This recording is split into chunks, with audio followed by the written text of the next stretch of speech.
അസ്സലാമു അലൈക്കും. സ്നേഹമുള്ളവരെ, നമ്മളെല്ലാവരും ഈ വിഷയത്തെക്കുറിച്ച്, ആത്മീയപരമായ വിഷയത്തെക്കുറിച്ച് നാം ഓരോരുത്തരും കേൾക്കുമ്പോൾ നമ്മുടെ ഓരോരുത്തരുടെയും പ്രായം നമ്മൾ പരിശോധിക്കുക.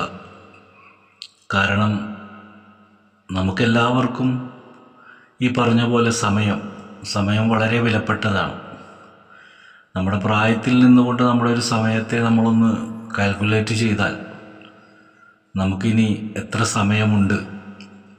നമുക്കൊരുപാട് ആവശ്യങ്ങളുണ്ട്, ഒരുപാട് ആഗ്രഹങ്ങളുണ്ട്, അതുപോലെ തന്നെ ഒരുപാട് കാര്യങ്ങൾ ചെയ്ത് തീർക്കാനൊക്കെയുണ്ട്. പക്ഷേ ഈ സമയം അതിനൊക്കെ അനുവദിക്കുമോ? നമ്മുടെ നാട്ടിൽ എന്തെല്ലാം ദുരന്തങ്ങൾ നടക്കുന്നു. ഇപ്പോൾ തന്നെ നമ്മളെല്ലാവരും കാണുന്നുണ്ട്, മനാഫ് എന്ന് പറയുന്നൊരു വ്യക്തി, ആ വ്യക്തി അർജുൻ എന്ന് പറയുന്ന ഒരു വിഷയവുമായി ബന്ധപ്പെട്ടുകൊണ്ട് അദ്ദേഹം പ്രവർത്തിച്ച പ്രവർത്തനങ്ങളെ എല്ലാവരും സമൂഹ മാധ്യമങ്ങളിലൂടെയൊക്കെ കണ്ടതാണ്. അപ്പം അതിൻ്റെ രണ്ട് വശങ്ങൾ, ഒന്ന് അർജുൻ്റെ കുടുംബവും ഒന്ന് മനാഫിൻ്റെ പ്രവർത്തനവും. ഭൂരിഭാഗം ആൾക്കാരും മനാഫിനെ നന്മയായി സംസാരിക്കുമ്പോൾ, അതുപോലെ തന്നെ നേരെ തിരിച്ച് കുടുംബത്തിന് അതൊരു അസ്വസ്ഥതയായി ഫീൽ ചെയ്യുന്നു. എന്നിപ്പോൾ അദ്ദേഹത്തിനെതിരെ കേസൊക്കെ വന്നിരിക്കുകയാണ് മനാഫിന്. അപ്പോൾ അദ്ദേഹം എന്താണ് ചെയ്തതെന്ന് പരിശോധിക്കുമ്പോൾ തെറ്റായിട്ടൊന്നും പറഞ്ഞതായി കാണുന്നില്ല. അദ്ദേഹം തുടക്കം മുതലേ തന്നെ മീഡിയയുടെ മുമ്പിലുണ്ട്, അത് പലർക്കും പിടിച്ചു കാണില്ല. അപ്പോൾ സ്വാഭാവികമായിട്ട് നല്ലത് ചെയ്യാൻ ആരിറങ്ങിയാലും കല്ലേറ് ഉറപ്പാണ്.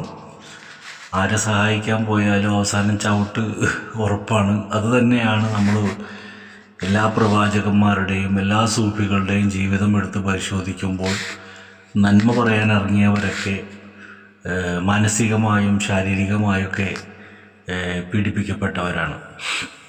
അതിലേറ്റവും ഉദാഹരണമായി പറയുമ്പോൾ നമ്മുടെ ഈസാ നബി അലൈഹി സ്വലാത്തു വസ്സലാം, അത് ക്രിസ്ത്യാനികളെ എടുത്തു നോക്കുമ്പോൾ അവർ യേശുക്രിസ്തു എന്ന് പറയുന്നു. അപ്പോൾ നമ്മുടെ വിശ്വാസത്തിൽ മരിച്ചിട്ടില്ല എന്നും അവരുടെ വിശ്വാസത്തിൽ കുരിശിൽ തറക്കപ്പെട്ടും എന്നൊക്കെയാണുള്ള, എന്തായാലും ക്രൂശിക്കപ്പെട്ടു അല്ലെങ്കിൽ ക്രൂശിക്കപ്പെടാനുള്ള സാഹചര്യമുണ്ടായി. അപ്പോഴും അവിടെ ഒരു ശിഷ്യൻ്റെ ചതിയാണ് അവിടെ കാണിക്കുന്നത്. അപ്പോൾ ഏറ്റവും കൂടെ നടന്ന ഒരാൾ തന്നെയാണ് ചതിക്കുന്നത്. അപ്പോൾ നമ്മളെപ്പോഴും മനസ്സിലാക്കേണ്ടത്, നമ്മളെത്ര നന്മയിലേക്ക് നടക്കുമ്പോഴും ഒരു ചതി നമ്മുടെ പുറകെ ഉണ്ട്, നേല് പോലെ. അപ്പോൾ ഇവിടെ ജീവിക്കാൻ വേണ്ടി പെടാപ്പാട് പെടുന്ന മനുഷ്യരൊക്കെ വളരെയധികം ചിന്തിക്കേണ്ട ഒരു കാര്യം നമ്മുടെ മുമ്പിലെ സമയത്തിലേക്ക് നോക്കലാണ്. നമ്മൾ പെടാനുള്ളതിലൊക്കെ പെട്ടു, കടത്തിലായി, ബാധ്യതകളിലായി, അങ്ങനെ പല പ്രശ്നങ്ങളിലും നമ്മളൊക്കെ കുടുങ്ങിക്കിടക്കുന്നുണ്ട്. നമ്മളൊക്കെ ഇങ്ങനെ ഓരോ മുസ്ലിയാക്കന്മാരും പല സ്ഥലത്തിരുന്ന് ദുആ ചെയ്യുന്നുണ്ട്. ദുആ ചെയ്യാൻ ഓരോ മുസ്ലിയാക്കന്മാരോട് പറയുന്നുണ്ട്, അവരും ദുആ ചെയ്യുന്നുണ്ട്. ഇപ്പോൾ ഞാൻ കാഞ്ഞിരമുറ്റം അവിടുത്തെ പള്ളിയിൽ പോകുമ്പോൾ അവിടെ ഇരുന്ന് വരുന്ന ആൾക്കാർക്ക് വേണ്ടി യാസീൻ ഓതുന്ന ഒരുപാട് ആൾക്കാരുണ്ട്. അപ്പം വരുന്ന ആൾക്കാരുടെ പ്രശ്നം തീർക്കാൻ വേണ്ടിയിട്ടാണ് അവരവിടെ ഓതാനിരിക്കുന്നത്. പക്ഷേ അവർ പോലും പ്രശ്നത്തിലാണ്. അപ്പോൾ പ്രശ്നമില്ലാത്ത ആരും ഇല്ല എന്നുള്ളതാണ് നമുക്ക് മനസ്സിലാക്കാൻ കഴിയുന്നത്. എല്ലാവരും ഒരു നേരം പോക്ക് പോലെ ചിരിക്കുന്നു എന്ന് മാത്രമല്ല, ചിരി കുറച്ച് കഴിയുമ്പോൾ മാറും. കാരണം പ്രകൃതി അങ്ങനെയാണ്. നമുക്ക് എല്ലാം ഒന്നും നിലനിൽക്കുന്നില്ലല്ലോ. ഇപ്പോൾ മഴ ഇങ്ങനെ പെയ്തുകൊണ്ടേ ഇരിക്കുകയല്ല. അതൊരു സമയത്ത് പെയ്യുന്നു, വെയിലൊരു സമയത്ത് വരുന്നു, ദുരന്തങ്ങൾ ചില സമയങ്ങളിൽ ഉണ്ടാകുന്നു. അങ്ങനെ മനുഷ്യൻ്റെ ജീവിതം എടുത്തു നോക്കുമ്പോഴും ദുരന്തങ്ങളും സന്തോഷങ്ങളും സങ്കടങ്ങളും ഒക്കെ കലർന്നതാണ് ജീവിതം എന്ന് പറയുന്നത്. അപ്പം അതിനിടയിൽ ചില ശത്രുക്കളുണ്ടാവും, അത് സ്വാഭാവികമാണ്. അതെല്ലാ മേഖലയിലും ഉണ്ട് ശത്രുക്കൾ. കാരണം ഒരു നല്ല വൃക്ഷം വളരണമെങ്കിൽ അതിൻ്റെ ചോട്ടിൽ ചീഞ്ഞതിടണം. അപ്പോൾ ചീഞ്ഞതുണ്ടെങ്കിലേ നല്ലതിന് വളരാൻ പറ്റുള്ളൂ. അതുകൊണ്ട് അല്ലാഹു തആല അൽക്കതിരി ഹൈറി വഷറി മിനല്ലാഹി തആല, ചീഞ്ഞതിട്ടുകൊണ്ട് നല്ലതിനുണ്ടാക്കുന്നു. അബൂലഹബില്ലെങ്കിൽ റസൂലില്ല. അപ്പോൾ അബൂലഹബ് അവിടെ ആവശ്യമാണ്. കുറേ ചോദ്യങ്ങൾ ചോദിക്കാൻ അബൂലഹബ് ഉണ്ടായത് കൊണ്ടാണ് റസൂലിന് കുറേ പറയാൻ കഴിഞ്ഞത് എന്നാണ് ഞാൻ പലരോടും പറയുന്നത്. എൻ്റെ ഒരു അഭിപ്രായമാണ് കേട്ടോ. തെറ്റായി ചില ആൾക്കാർക്ക് ഇതൊക്കെ കേൾക്കുമ്പോൾ വല്ലാത്തൊരു അസ്വസ്ഥത ഫീൽ ചെയ്യും. കാരണം എന്താണെന്ന് വെച്ചാൽ, ഒരാൾ ചോദിക്കാനുണ്ടെങ്കിലല്ലേ നമുക്ക് ഉത്തരം പറയാൻ പറ്റുള്ളൂ. ആരും ചോദിക്കാനില്ലെങ്കിൽ എല്ലാവരും മന്ദബുദ്ധികളെ പോലെ ആയിപ്പോവും. അപ്പം എല്ലാ അറിവുകളും ഉണ്ടായത് അറിവില്ലാത്തവർ ചോദിക്കാനുണ്ടായതുകൊണ്ട് തന്നെയാണ്. ഒരറിവില്ലാത്തവൻ വരുമ്പോൾ ഒരറിവുള്ളവൻ ഉണ്ടാവുകയാണ്. മനസ്സിലായില്ലേ? പക്ഷെ ഇന്ന് നമ്മുടെ കാലമൊക്കെ മാറി. ഇന്ന് കാലം മാറി. ഇന്നെന്താണെന്ന് വെച്ച് കഴിഞ്ഞാൽ ഡോക്ടർമാർ പെരുകുന്നു, രോഗികൾ അതിനനുസരിച്ച് ആവശ്യമാണ്. പണ്ടങ്ങനെയല്ല, ഒരു രോഗം വരുമ്പോൾ ഡോക്ടറെ അന്വേഷിക്കലാണ്. പക്ഷെ ഇപ്പം അങ്ങനെയല്ല. ഇപ്പോൾ ഡോക്ടർമാരൊക്കെ പരസ്യമായിട്ട് ഇറങ്ങി തുടങ്ങി. ഇന്നലെ തന്നെ ഞാൻ കണ്ടു, ഓൺലൈനായിട്ട് വണ്ടി ബുക്ക് ചെയ്ത് കഴിഞ്ഞാൽ ആശുപത്രി അങ്ങനെ തന്നെ വീട്ടിലേക്ക് വരും. അപ്പം അത്രയും ആതുര സേവനം പോലെയായി മാറി. ഇപ്പോൾ നമ്മൾ റോട്ടിലേക്ക് ഇറങ്ങിയാൽ ആംബുലൻസ് ചീറിപ്പായുകയാണ്. എത്രയോ ആംബുലൻസുകളാണ് അങ്ങോട്ടും ഇങ്ങോട്ടും ഒക്കെ പായുന്നത്. അപ്പോൾ നമ്മുടെ നാടിൽ പുരോഗമനം എന്ന് പറഞ്ഞാൽ രോഗികൾ വർദ്ധിച്ചു, ഹോസ്പിറ്റലുകൾ വർദ്ധിച്ചു. അപ്പോൾ ഞാൻ മനസ്സിലാക്കുന്നത് ഏറ്റവും കൂടുതൽ കുട്ടികൾ പഠിക്കാൻ പോകുന്നത് അഡ്വക്കേറ്റ് ആകാനും ഡോക്ടറാകാനൊക്കെയാണ്. അപ്പോൾ എത്രയധികം വക്കീലന്മാരുണ്ടാവുന്നു അത്രയധികം പ്രതികൾ വേണം. എത്രയധികം ഡോക്ടർമാരുണ്ടാവുന്നോ അത്രയും രോഗികൾ ആവശ്യമാണ്. അതുപോലെ തന്നെ എത്രയോ പോലീസുകാരുണ്ടാവുന്നുവോ അത്രയും കള്ളന്മാർ ആവശ്യമാണ്. അല്ലെങ്കിൽ എന്നാലേ ഇതൊക്കെ നിലനിൽക്കുള്ളൂ. അപ്പോൾ കുറേ കോടതി ഉണ്ടായി, കുറേ വക്കീലന്മാരുണ്ടായി, കുറേ ഡോക്ടർമാരുണ്ടായി. ഇവിടെ ആരും രോഗികളില്ല, ഇവിടെ ഒരു കള്ളന്മാരും ഇല്ലെങ്കിൽ ഇവരൊക്കെ വെറുതെ കുപ്പായോട്ടിരിക്കണ്ടേ? ഇപ്പോൾ വാർത്താ ചാനലുകളുണ്ട്. ആ ചാനലുകൾ നോക്കി, വാർത്തയില്ലെങ്കിൽ ചാനലുകൾ എന്തിനു കൊള്ളാം? അപ്പോൾ വാർത്തകൾ എന്നും വേണം.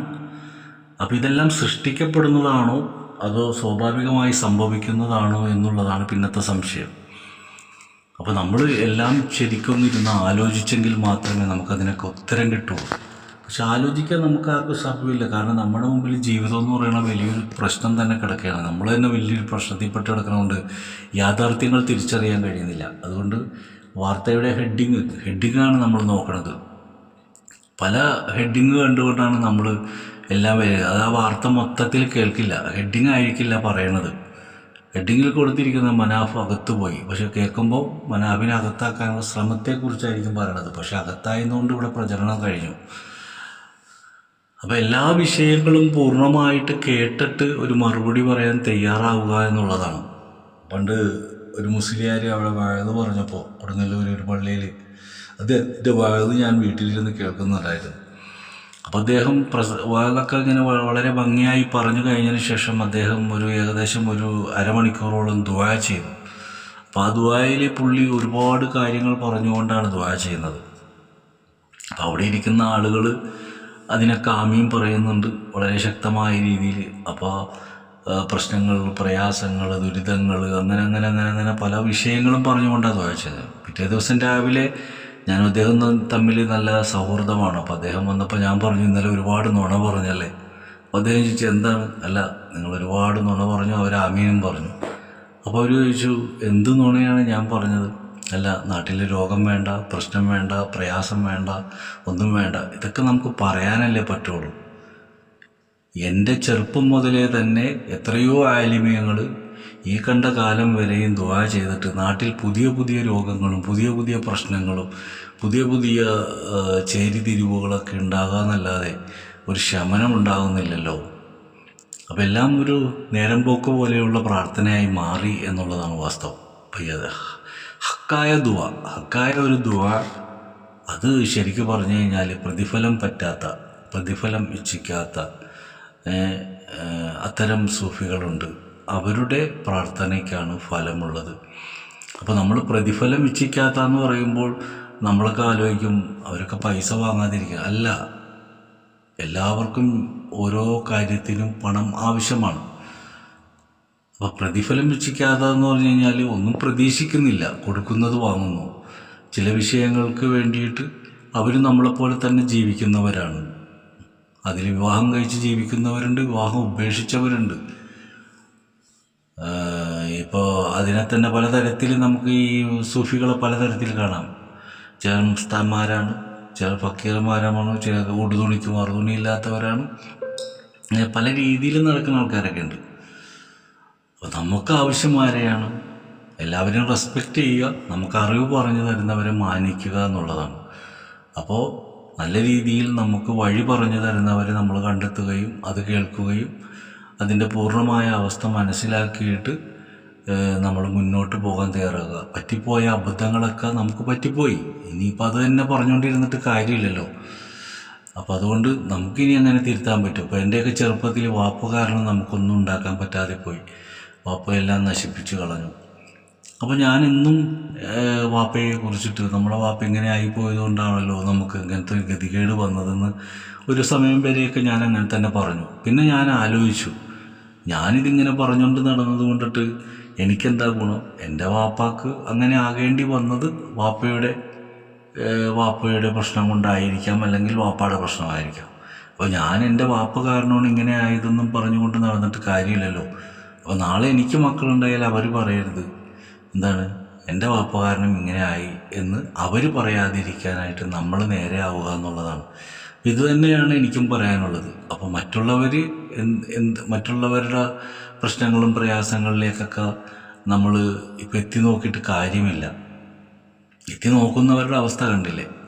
അവർക്ക് ഇപ്പോൾ കലാപ ആഹ്വാനത്തിന് കേസെടുത്തിരിക്കുകയാണ് മനാഫിൻ്റെ പേരിൽ. എന്താണ് കലാപം എന്ന് ആലോചിച്ചിട്ട് എനിക്കൊരു പിടുത്തവും കിട്ടുന്നില്ല. അദ്ദേഹം നല്ലൊരു സൗഹാർദ്ദം ഉണ്ടാക്കാൻ ശ്രമിച്ചു.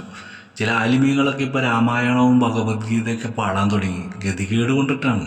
പണ്ട് ഇവരൊക്കെ ഹിന്ദുക്കൾ കാഫിറാണ്, അമ്പലത്തിൽ പോകൽ ശിർക്കാണ്, മറ്റതാണ് മറിച്ചതാണെന്നൊക്കെ ഇവർ പാട്ടുപാടി. ഇപ്പോൾ അവർക്ക് വയറിറച്ച് കിട്ടാൻ തുടങ്ങി കഴിഞ്ഞപ്പോൾ രാമായണം ഭഗവത്ഗീതയൊക്കെ പാടാൻ തുടങ്ങി.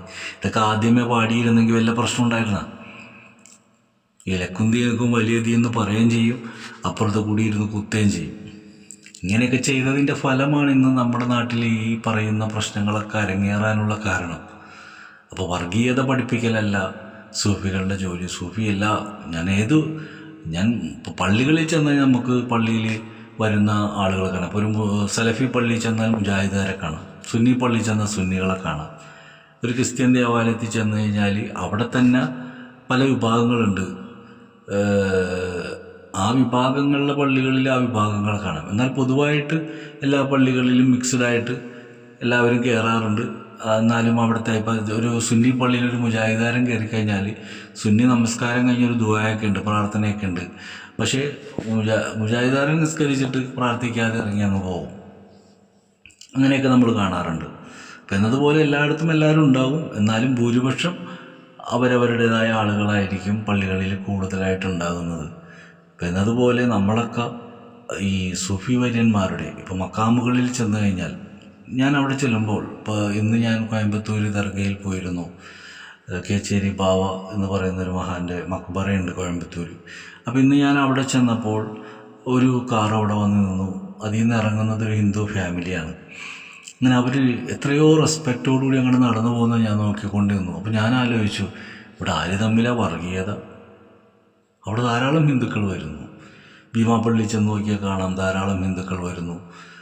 അങ്ങനെ ഒട്ടുമിക്ക ദർഗകളിലും, ഇസ്ലാമികപരമായ ദർഗകളിൽ, അതുപോലെ തന്നെ അമ്പലങ്ങളിലൊക്കെ മുസ്ലിങ്ങളും ഹിന്ദുക്കളും ഒക്കെ അങ്ങോട്ടും ഇങ്ങോട്ടുമൊക്കെ മിക്സ് ചെയ്ത് എല്ലാവരും സഹകരിക്കുന്നുണ്ട്. ചില രാഷ്ട്രീയപരമായിട്ടും അതുപോലെ തന്നെ ചില ആളുകളുടെ ചില ദുരുദ്ദേശങ്ങളുടെയൊക്കെ ഫലമായിട്ടാണ് ഇവിടെ വർഗീയത ഉണ്ടാകുന്നത്. അപ്പോൾ അതൊക്കെ അങ്ങനെ നടക്കും. നമ്മൾ നമ്മുടെ വഴിയെ നോക്കുക. കാരണം നമ്മുടെ ജോലി എന്താണ്? നമ്മളെ നന്നാക്കുക എന്നുള്ളതാണ് ജോലി. നമ്മൾ കുഴപ്പത്തിലാണ്. ചില ആളുകൾ എന്നെ ഉസ്താദ് എന്ന് വിളിക്കുന്നു. ഞാൻ ഉസ്താദൊന്നും കേട്ടോ, ഞാൻ ഉസ്താദൊന്നും ആയിട്ടില്ല. പലരും പല പേരിൽ വിളിക്കുന്നുണ്ട്. എല്ലാ പേരും കേട്ടവനാണ് ഞാൻ. അപ്പോൾ അതുകൊണ്ട് ഉസ്താദും അല്ല ഒന്നുമല്ല, എങ്കിലും നല്ലത് പറയാൻ ശ്രമിക്കുകയാണ്. പറഞ്ഞ് ശരിയായി വരുമെന്ന് വിശ്വസിക്കുന്നു. ഇതുവരെ ശരിയായിട്ടില്ല. ഇനി ശരിയാകണം. മരിക്കുന്നതിന് മുമ്പ് ശരിയാകണം. സമയമില്ല. അതുകൊണ്ട് ഓരോ ദിവസവും പറഞ്ഞുകൊണ്ടേയിരിക്കാൻ ശ്രമിക്കുകയാണ്. അപ്പോൾ അത് കേൾക്കാൻ ആരുമില്ല. അപ്പോൾ ഞാൻ ചാനലിൽ കൂടി പറയുകയാണ്, കേൾക്കുന്നവർ കേൾക്കട്ടെ. ഞാൻ എന്നോട് തന്നെയാണ് പറഞ്ഞുകൊണ്ടിരിക്കുന്നത്, ഒപ്പം നിങ്ങളോടും. അതിനെ സപ്പോർട്ട് ചെയ്യുന്ന, അതിനൊക്കെ നല്ല രീതിയിൽ കമൻ്റ് ഇടുന്ന, നല്ലവരായ, നന്നാകാൻ ആഗ്രഹിക്കുന്ന എല്ലാവരും എൻ്റെ പ്രാർത്ഥനയിലുണ്ട്. നിങ്ങളും എനിക്ക് വേണ്ടി പ്രാർത്ഥിക്കുക. നമ്മുടെ മനസ്സിൻ്റെ ഉള്ളിൽ നിന്ന് നമുക്ക് വിദ്വേഷവും പകയൊക്കെ കളഞ്ഞിട്ട്, നമുക്ക് പറ്റിപ്പോയ കുഴപ്പങ്ങൾ പറ്റിപ്പോയി, ഇനി അത് നമ്മൾ പറഞ്ഞുകൊണ്ടിരുന്നിട്ട് കാര്യമില്ല. അത് നമുക്ക് ഇനി എങ്ങനെ തിരുത്താൻ പറ്റും? ഞാൻ വിഷയത്തെക്കുറിച്ചാണ് നമുക്ക് സംസാരിക്കേണ്ടത്. നമുക്കെങ്ങനെ തിരുത്താൻ പറ്റും? നമുക്ക് പറ്റിപ്പോയ പ്രശ്നങ്ങളിൽ നിന്ന് നമുക്കെങ്ങനെ മോചിതനാകാൻ പറ്റും? നമുക്ക് വന്നുപോയ ബാധ്യതകളിൽ നിന്ന് നമുക്കെങ്ങനെ കരകയറാൻ പറ്റും? അത് ദുആ കൊണ്ടോ അല്ലെങ്കിൽ ഇതുകൊണ്ടൊന്നല്ല, നമ്മൾ പ്രവർത്തിക്കണം. പടച്ചവൻ്റെ കുദ്റത്ത് അതിൻ്റെ അകത്തുണ്ടാവും.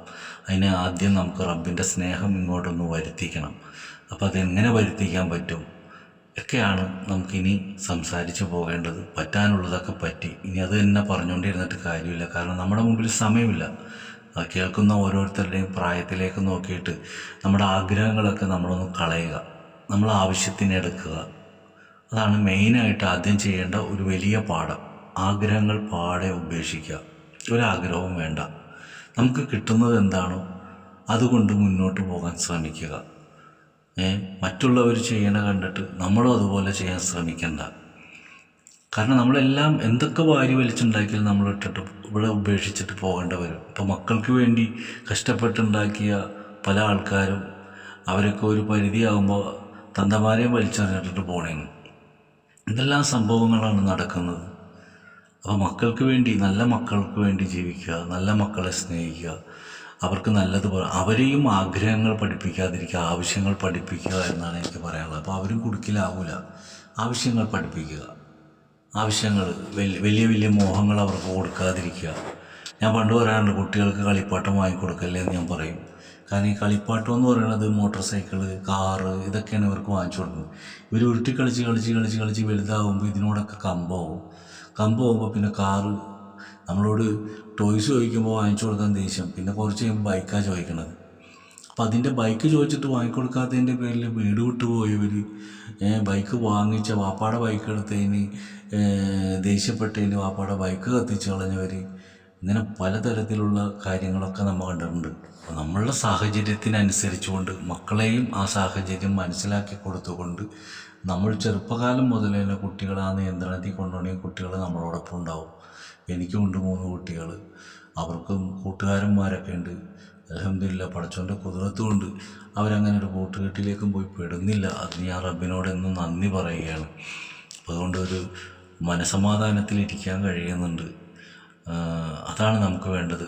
മക്കൾ പുറത്തോട്ട് പോകുമ്പോൾ നമുക്ക് ആദ്യമാണ് അവരെന്തെല്ലാം കുഴപ്പം കാണിച്ച് വരും, പിന്നെ അതിൻ്റെ ഭാരം നമ്മളാണ് ചുമക്കണത്. അപ്പോൾ അതുകൊണ്ട് മക്കളൊക്കെ നല്ല രീതിയിലാകാനും അവർക്ക് ആഗ്രഹങ്ങൾ പഠിപ്പിച്ചു കൊടുക്കാതെ ആവശ്യങ്ങൾ പഠിപ്പിച്ചു കൊടുക്കുക. നമ്മളും അതുപോലെ തന്നെ ആഗ്രഹങ്ങൾ കളഞ്ഞ് ആവശ്യങ്ങൾ നമ്മൾ കണ്ടെത്തുക. നമുക്ക് എന്താണ് ആവശ്യം, ഓരോരുത്തരുടെ കഴിവിനനുസരിച്ചിട്ടുള്ള ആവശ്യങ്ങൾ എന്താണോ ആ ആവശ്യം നിറവേറ്റുക. മറ്റുള്ളവരെന്ത് ചെയ്യുന്നു അതുപോലെ നമ്മൾ അനുകരിക്കാതിരിക്കുക. അങ്ങനെ നമുക്ക് ഇനി മുതലുള്ള ക്ലാസ്സുകളിലൂടെ നമുക്ക് എങ്ങനെ പ്രശ്നങ്ങളിൽ നിന്ന് മോചിതനാകാം, അപ്പോൾ ആത്മീയപരമായി ജീവിക്കാനും ആഹാരം കിട്ടാനും അതുപോലെ തന്നെ ഉള്ള പ്രശ്നങ്ങളിൽ നിന്ന് മോചിതനാകാനും നമുക്കെങ്ങനെ മുന്നോട്ട് പോകാം എന്നുള്ള വിഷയത്തെക്കുറിച്ച് നമുക്ക് ചർച്ച ചെയ്യാം. അതുപോലെ തന്നെ നമ്മുടെ ഈ സൂഫിസവുമായി ബന്ധപ്പെട്ട് ഇഷ്ടപ്പെടുന്ന ആളുകൾ മാത്രം ദയവ് ചെയ്ത് കാണുക. അത് ഇഷ്ടപ്പെടാത്തവർ ഇതിലേക്ക് കയറാതിരിക്കുക. വെറുതെ കേട്ട് വെറുതെ പരിഹാസങ്ങൾ പറഞ്ഞ് നിങ്ങളെയും നശിപ്പിക്കേണ്ട. ഞങ്ങളുടെ വഴിക്ക് പോയിക്കോട്ടെ. അല്ലാഹു നമുക്കെല്ലാവർക്കും നേരായ ബുദ്ധിയും അറിവും നൽകട്ടെ.